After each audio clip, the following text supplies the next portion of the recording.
Okay, Dome is back. Kamala Harris has returned, and I'm so happy. Let me explain. I've missed her. I got a certain joy every day of mocking that moron. It's just something that brought great joy to my life. And since she's been gone, drinking boxed wine in Napa Valley, I haven't been able to enjoy it at all. And now she's on this book tour. And I'm going to tell you right now, we're going to play one or two things, whatever I get to, of her little clips. But there are going to be more in the coming days. She's on a book tour. And let's talk about the book tour thing for a moment. The book industry, the book political connection, it's really bad. I'm not sure how we solve this problem, but it's really bad. So let me explain how it works. A lot of these politicians, you look at them and you look at their income and you think to yourself, how did they become a millionaire? How'd that happen? How's Bernie Sanders worth $3 million? How? Well, lots of times we say, well, they're corrupt. They are, but not necessarily in the way we think.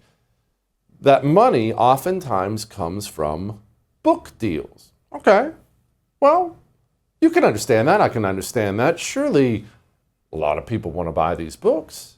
So I'm going to show you something right here. It's a total shameless plug, but I'm actually not trying to sell it to you. I wrote one book. It is the Anti-Communist Manifesto. All right, one book. Now, to my surprise, it killed. It was on several bestseller lists. In the month of July, when it came out, it was the #1 political book in the United States of America. #1. I didn't hardly make anything. Hardly anything at all. So how is it that Bernie Sanders, and I'm sure Kamala Harris, how is it all these politicians make all this money on books? Here's how it works. You write a book. We would have to bank on people buying the books. But if you're a card-carrying member of the system, if you've been a loyal communist, you don't have to bank on the people buying these books. Who cares what Dome has to say about anything? Nobody cares. No one cares. No one's interested in this woman at all. But there are communist institutions across the United States of America who will mass purchase your books, thus bringing you large quantities of money. What do they do with the books? They throw them away. They stack them in a room somewhere. No one actually reads them. But, Dirty Commie Institute says, I need 50,000 copies of it. In the end, it's a way to legally, this is what's sad, it's legal, to legally drop a boatload of money in a politician's bank account. And Democrat after Democrat after Democrat has done this time and time again. It is such a pervasive problem that, how I just told you my book was on the bestseller list, bunch bestseller lists? They have little annotations on the bestseller list for people who had institutions buy their books en masse. That's how common of a problem it is. Dirty Commie Institute will come buy 50,000 copies. The end result, of course, is they want Kamala Harris's bank account to be nice and fat because she stole a bunch of your money and found ways to give it back to these filthy organizations. But let's focus right now on something hilarious Dome said. There are things that are known that kind of everybody knows, but only a few people are willing to actually voice. Gay people in the black community. The black community has traditionally, it's kind of changing now, which is good, but has traditionally been hardcore Democrat. Barack Obama's getting 92, 93% of the black vote. It's been a traditional hardcore Democrat demographic. But they're really not big on the whole gay thing. When I say not big on it, they absolutely despise it. They reject it outright. And Dome, when she was given the nomination, had a choice to make. She had to go out and choose a VP. Hey, Dome, why didn't you pick Mayor Pete? You say in the book really bluntly that your personal first choice for your running mate would have been Pete Buttigieg, and you praise him effusively. You say he would have been an ideal partner if I were a straight man. And you say effectively that demographically it was too much to ask of the American people, to ask them to elect you with him as your running mate. To say that he couldn't be on the ticket effectively because he was gay is hard to hear. No. That's not what I said.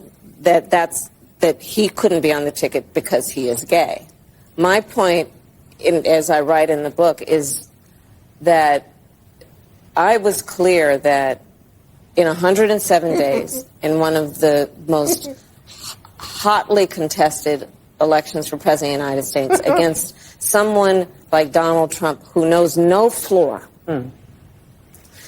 to be a black woman running for President of the United States and as a vice presidential running mate, a gay man, with the stakes being so high, it made me very sad, but I also realized it would be a real risk. Maybe I was being too cautious.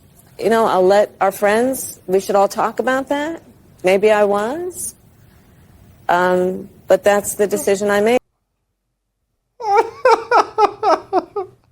To watch her try to not say it, but also say it while not saying it. No, it's not. I didn't say it's because he was gay. It's just that it was too risky to choose him.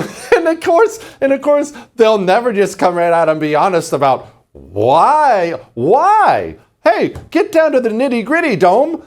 What is it? What particular group would reject such a choice? Dome, I am curious. But she's just so terrible at it. And this is part of what gives me such joy is these people are such disgusting, despicable liars. They can never just come out and be honest about anything at all. It's not hard to say. It's not hard to come out and say, I didn't pick Pete Buttigieg because he's gayer than a $3 bill and because the black community completely rejects that kind of thing, and I wouldn't have been able to get enough of the black vote and it would have cost me the election. That's not a difficult thing to say. It's true. Everyone else knows it, but they can't, so they have to kind of try to dance. I would thank you for coming to my YouTube channel, but I know how brilliant it is, and I know you love it here. So subscribe and watch. We're going to start really ramping things up and putting some funny stuff, some interesting stuff out there, some collaborations. Either way, my YouTube channel is officially the place to be. So stick around.